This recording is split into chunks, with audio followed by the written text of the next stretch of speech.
انسان کی زندگی کا کیا مقصد ہے؟ کیوں پیدا ہوا انسان؟ اللہ تعالیٰ نے اس کو یہ زندگی کیوں عطا کی؟ اور اللہ اسے موت کیوں عطا کرتا ہے؟ کیوں مرتا ہے وہ؟ اس کے مقاصد کیا ہیں؟ قرآن پاک میں یہ بڑے ہی اچھے انداز کے ساتھ اللہ تعالیٰ نے اس کو سمجھایا ہے کہ اے انسان، تیرا پیدا ہونا، تیرا مر جانا، اس کی وجہ کیا ہے؟ تو کس لیے پیدا ہوا اور کس لیے مر گیا؟ تو کیوں مر گیا؟ سورۃ ملک میں اللہ تعالیٰ نے فرمایا اللہ وہ ہے، اللہ اپنی پہچان کروا رہا ہے، فرمایا میں وہ ہوں اے انسان، خلق الموت والحیات، جس نے موت کو پیدا کیا ہے، زندگی کو پیدا کیا ہے۔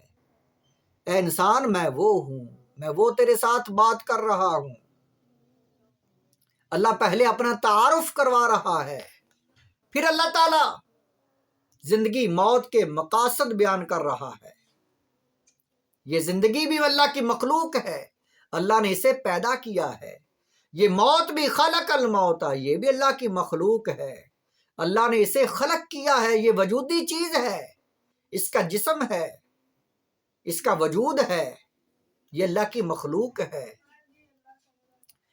اللہ تعالیٰ نے جب جنتی اور دوزخی قیامت کے دن، حدیث پاک میں ہے، جب جنتی جنت میں چلے جائیں گے، دوزخی دوزخ میں چلے جائیں گے، اس وقت اللہ تعالیٰ حکم دے گا، اعلان کرے گا، فرمائے گا آؤ سارے۔ جنتی خوف زدہ ہو جائیں گے کہ ہمیں کہیں جنت سے نکال نہ دیا جائے۔ دوزخی جو ہیں وہ خوش ہو جائیں گے کہ اللہ کا حکم آ گیا ہے، شاید کوئی نجات کا ذریعہ بن جائے۔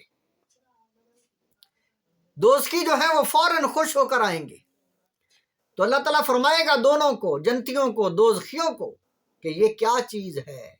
وہ مینڈے کی شکل میں، دمبے کی شکل میں ہوگی وہ چیز۔ تو اللہ پوچھے گا یہ کیا ہے؟ دونوں گروہ کہیں گے، جنتی اور دوزخی، یا اللہ یہ موت ہے۔ اللہ تعالیٰ کا حکم ملے گا، اس کو ذبح کیا جائے گا۔ اللہ تعالیٰ فرمائے گا اے جنتیوں، تم ہمیشہ جنت میں رہو گے، موت نہیں آئے گی۔ اب موت بھی ذبح کر دی گئی ہے۔ پھر اللہ تعالیٰ حکم دے گا اے دوزخیوں، تم کو اب موت نہیں آئے گی، تم ہمیشہ دوزخ میں رہو گے۔ وہ رو رو کر واپس دوزخ میں جائیں گے، موت کو دیکھیں گے ذبح ہوتی۔ یہ اللہ کی مخلوق ہے۔ اسی طرح زندگی بھی اللہ کی مخلوق ہے، یہ وجودی چیز ہے۔ فرمایا میں وہ ہوں جس نے یہ دونوں چیزیں بنائی، زندگی اور موت۔ اور مقصد کیا ہے؟ کیوں پیدا کیا ہے انسان کو؟ کیوں زندگی دی ہے؟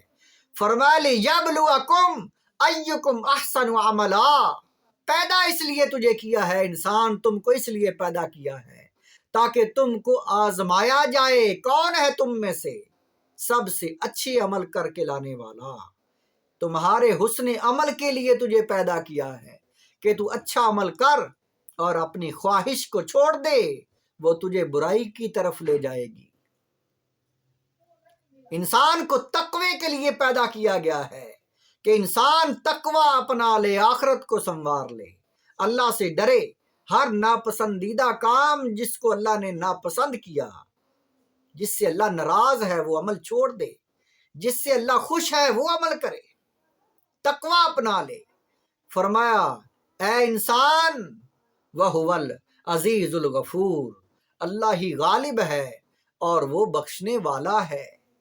تیری زندگی کا مقصد حسن عمل، تقوی ہے۔ اور اللہ تعالیٰ نے فرمایا کہ تمہارا معیار، فضیلت کا معیار، یا ایھا الناس، اے لوگو، انا خلقناکم من ذکر و انثی، اے لوگو ہم نے تم کو پیدا کیا ہے ایک مرد اور ایک عورت سے، وجعلناکم شعوبا و قبائل لتعارفوا، قبیلے بہت بڑے بڑے گروہ بن گئے۔ یہ کس لیے بنائے؟ تمہارے جو ہے قبیلے شاخیں بنا دی تاکہ تم ایک دوسرے کی پہچان کر سکو، لتعارفوا، تاکہ تم پہچانو، لیکن فضیلت والا تم میں کوئی بھی، سب تم انسان ہو۔ کوئی بھی افضل نہیں ہے تم میں آپس میں کوئی بھی. ہاں افضل ہے، کوئی دولت کی وجہ سے نہیں افضل ہے، کوئی یہ افضل نہیں ہے کہ وہ انسان جو ہے زیادہ جو ہے وہ چودھری صاحب ہیں. فرمایا افضل وہ ہے ان اکرمکم، اللہ کے نزدیک عزت والا، شان والا، افضل اعلیٰ انسان ہے عند اللہ، اللہ کے نزدیک، اتقاکم جو متقی نیک ہے، علم والا، علم جو عالم دین ہے، حافظ قرآن ہے، نیک ہیں جو لوگ علم دین سیکھنے والے ہیں. ان اللہ علیم الخبیر، اور اللہ تو سب کچھ جانتا ہے، باخبر ہے. انسان کی فضیلت تقوی کے اعتبار سے، انسان کو پیدا بھی اسی لیے کیا گیا ہے تاکہ انسان متقی بن جائے، انسان نیک بن جائے. لن ینال اللہ، فرمایا اللہ تعالیٰ کو یہ تمہارا گوشت جو ہے، جو قربانیاں تم کرتے ہو، لحومھا ولا دماؤھا، یہ اس کی کوئی ضرورت نہیں، یہ نہیں پہنچتا خون نہ گوشت، لیکن اللہ تعالیٰ کو وَلَٰكِن يَنَالُهُ التَّقْوَىٰ مِنْكُمْ، اللہ کو تمہارا تقویٰ پہنچتا ہے کہ کون حسن نیت کے ساتھ، حسن عمل کے ساتھ قربانی کرتا ہے. روزہ بھی اس لیے فرض ہے. یا ایھا الذین آمنوا، اے ایمان والو، کتب علیکم الصیام کما کتب علی الذین من قبلکم لعلکم تتقون، اے ایمان والو تم سے پہلے لوگوں پر روزے فرض تھے، تم پر بھی فرض کر دیے گئے تاکہ تم متقی بن جاؤ. یہ ہے تقویٰ، انسان کو اس لیے پیدا کیا گیا ہے. نماز روزہ جو ہے اس میں اللہ تعالیٰ تقویٰ دیکھ رہا ہے کہ کون انسان اچھا عمل میری رضا کے لیے، میری خشنودگی کے لیے اور آخرت کی نجات کے لیے کر رہا ہے، جو عقیدہ آخرت کے لیے، آخرت کی کھیتی کے لیے اور مجھے راضی کرنے کے لیے، مجھ سے انعام لینے کے لیے کر رہا ہے. اور جو دنیا کی ہوس، ہرس، خواہش، نفس کی خواہش کو پوری کرنے میں ساری زندگی بسر کر دے، وہ انسان دھوکے میں ہے، آخر وہ چلا جائے گا، اسے موت آ پکڑے گی، لیکن اس کے پاس اس وقت کچھ نہیں ہوگا، خالی ہاتھ جائے گا.